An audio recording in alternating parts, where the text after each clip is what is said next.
My husband brought home a python without even asking me, saying it's always been his childhood dream, but now it's become my worst nightmare and I'm not sure our marriage will survive.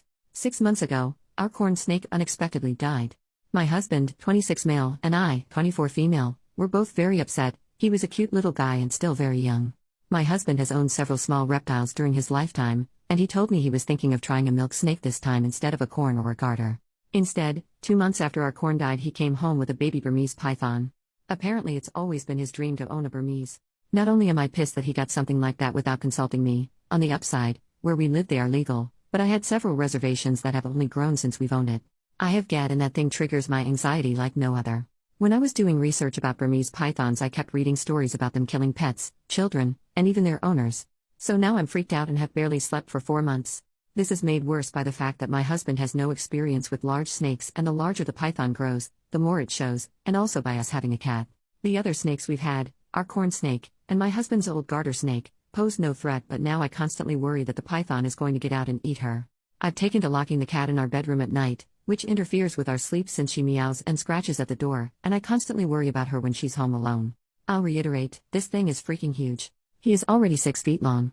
I'm home more than my husband, so I have to feed it and change its substrates often. I hate doing both so much, especially now that he's graduated to eating rabbits and pigs.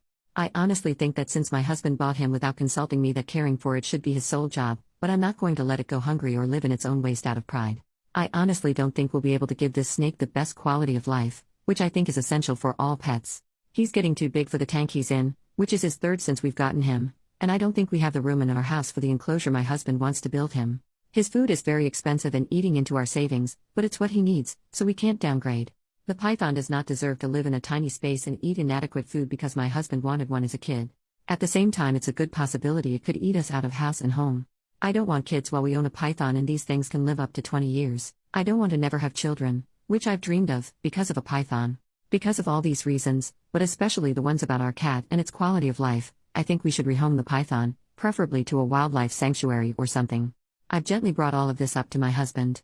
How much mental anguish it causes me, how worried I am for our cat, how the snake is unsustainable, and all he's done is tell me to get over it, accuse me of not caring about his happiness, and tell me I'm being prejudiced against animals that aren't cute and cuddly.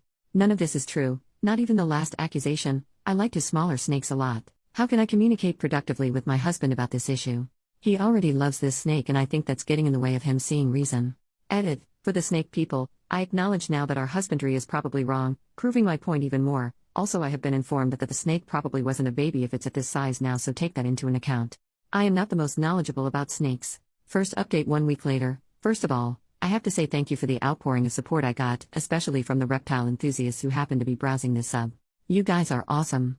Now, I just want to say at the beginning, so what everyone wants to hear is heard. The snake is gone and my cat is all right. Here's how it happened. Thursday night, while I was replying to people in my post, several people suggesting talking to my husband's friend, who owns Burmese pythons, is an experienced reptile keeper, and could be a huge help. I was too blinded by the situation or my own anxiety to even think of that. I messaged him on Facebook Thursday night and told him the situation. He was shocked at just how bad things were, but apparently he tried to warn my husband that owning small snakes and then jumping to a Burm is like thinking owning house cats makes you qualified to own a tiger, but my husband didn't listen. He's been busy going to reptile shows. Dude breeds venomous cobras. He's kind of a badass, so he only saw the snake in person once when we just got it and was immediately disturbed when I told him about the overfeeding, my husband's desire to start it on live food, and the fact that it free roams and is handed alone. He told me he'd come over the next day, Friday, and give my husband a real talking to, as well as do anything he could to help us rehome it. I decided I couldn't live another day in the house like that, and neither could my cat, so Friday morning I moved out to my mother's while my husband was at work. It was a bit sneaky, but I knew that if I tried to leave while he was home he'd try to convince me to stay. I called him on his lunch break though and told him I'd left until the snake was gone. He was very upset, but started accusing me of being so petty as to let a snake wreck our marriage. I had nothing productive to say to that, so I told him I'd talk to him later. Well, my husband's friend was so angry at what he saw of the snake that when he got to the house when my husband was home from work, he gave him the tongue lashing of his life, and told him in plain terms that now that he saw how woefully inadequate we were as big snake keepers, there was no way he was going to let the snake stay at our house. Being yelled at really affected him. When my husband drove over to my mother's to talk to me, he looked like a kicked puppy. He broke down and told me that he loved me, that he was sorry for the hell he put me through, and that it had taken having reason yelled to him by an expert for him to really see what was going on, and that he understood now that the snake could no longer live with us. I know that at that point that the sorrow he felt was due to having his snake taken away, not of real understanding, not yet. So don't worry, he's not completely off the hook. It was cathartic to hear though. His friend contacted a herpetology society he works with regularly and then, a member of that society whose specialty is rehabilitating snakes that irresponsible pet owners get and then mistreat on his ranch. So Snake went yesterday to this guy's ranch, where he'll be fed the right food and go on a diet apparently, and live in a space big enough for him. My husband and I have talked a lot about this and he acknowledged that his fervent desire to fulfill his childhood dream made him careless and selfish, that he wasn't trying to be malicious towards me, but he just wanted the snake so badly he'd do and say anything to keep it. It still seems like, though, that he hasn't learned, which I'm not expecting this early but is still a mite disappointing. He talked yesterday about getting a ball python and I put my foot down. I don't think we should get another snake for a long time. On Sunday I sat him down and asked him to tell me the truth of how he got the python, because walking into a pet shop for a milk snake, and just finding a Burmese was sounding more and more implausible the more I thought about it. He admitted that he arranged to get one with a breeder online while he was telling me he wanted a little snake, meaning he was actively lying to me. This breeder is also a state away, meaning my husband participated in something illegal when he met up with him to get it, since transporting Burmese pythons across state lines is against the Lacey Act. I'm very angry about this. I'm upset about his lies, and I'm upset that he blew me off for months. He admitted he lied just because he knew I'd say no, which shows such an immaturity that almost disgusts me. I'm upset that he broke the law. I'm upset that he only listened to what I told him when it came from someone else. Apparently he's been having a quarter-life crisis that he didn't tell me about, because he feels that he should have accomplished more with his life at 26, he never went to college. I feel sympathy for him with that. But that's no excuse to treat me badly. I moved back home with Kitty last night, but our marriage is in severe jeopardy right now due to the lying and the lack of respect my husband has shown me. But I made vows to stick with him and I don't take those lightly. We're going to be getting counseling, which I hope will make him really see what was wrong with what he did, rather than a knee-jerk response to being in trouble, so to speak, and will strengthen us. If not, well, I'll have to consider my options. Second update 1 month later. Hi, I'm back. The snake is still gone, but I guess I'm coming back out of desperation. People messaged me wanting to know how I was doing anyway. On the surface, therapy has been going well. My husband has been doing everything right. He's been contrite, open-minded, and treats me like a princess at all times. I can tell at home that he's making a conscious effort to listen to my opinions and thoughts, and incorporate our therapist's suggestions into our lives. I feel like the hugest jerk saying this, but I don't think it's enough. Over these past weeks I've had to come to terms with the fact that something about how I view my husband has fundamentally changed. And finally, after extensive soul-searching a few days ago, I realized what it was. I have no respect for his intelligence anymore, after all this. That is very, very important to me. And now it's just gone and I don't know how it can come back without him getting a personality overhaul. It's killed my physical attraction to him. I normally have a high libido and prior to all this we made love 4 to 5 times a week. Now, since all this went down we've been intimate 3 times. To be fair, while the snake was here we were down to 2 to 3 times a week, but it was still more frequent than this. Despite all the changes he's making he's still himself and I don't think I can like who I know him to be now. He's still his goofy, absent-minded self who needs me to balance the checkbook and pack his lunch. I can't respect that anymore. I don't want to be his mom or a naggy sitcom wife. I used to love doing these things for him. Throughout our relationship I've taken care of him, patched him up, and helped him solve his problems. I always saw it as the ultimate expression of love. Now I'm just sick of it. He can tell something's still wrong. He's irritated about my lack of forgiveness and lack of an intimate drive lately when he's objectively doing all the right things. But his lack of understanding towards my apprehension makes my feelings even more pronounced. I realized the other day that I love him dearly as a friend. I've known him since I was 9 years old but no longer as a husband. That devastates me. I can't believe I'm thinking divorce after less than a year of marriage. I feel like such a failure. I haven't broached these feelings in therapy yet, because they crystallized only a few days ago.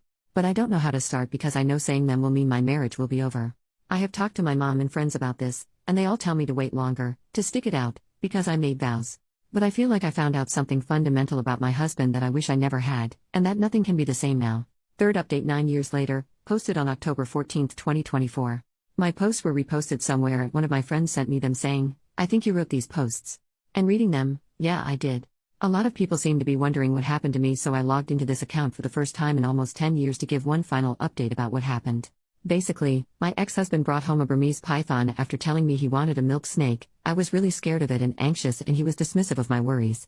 I ended up getting the snake shipped off to a reptile ranch, but it absolutely shook my trust in my ex because he was lying to me.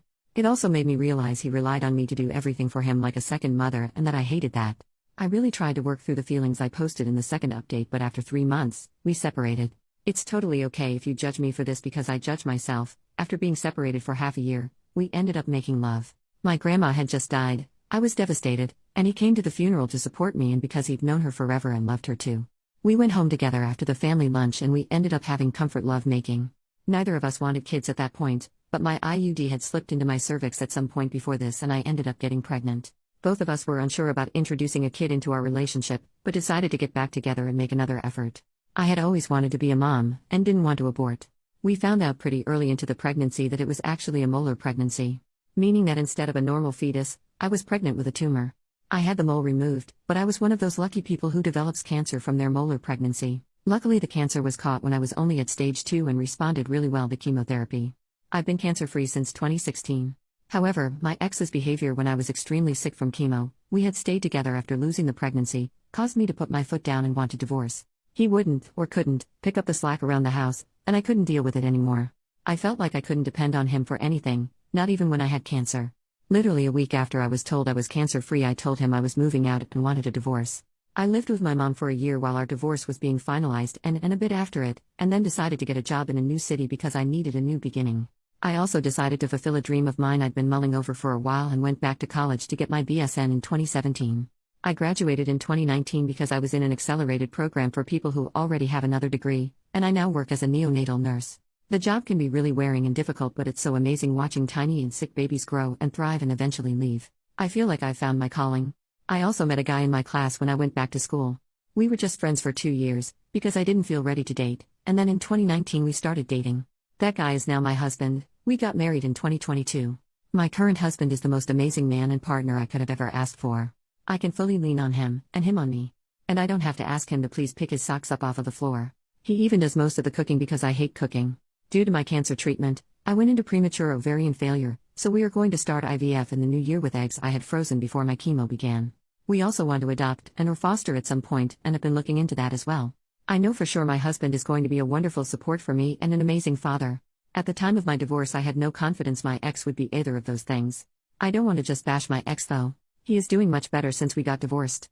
A month after I left for good, he attempted to off himself and was put on a 72-hour hold at the hospital. He took their advice to follow up with a psychiatrist seriously, and was diagnosed with ADHD.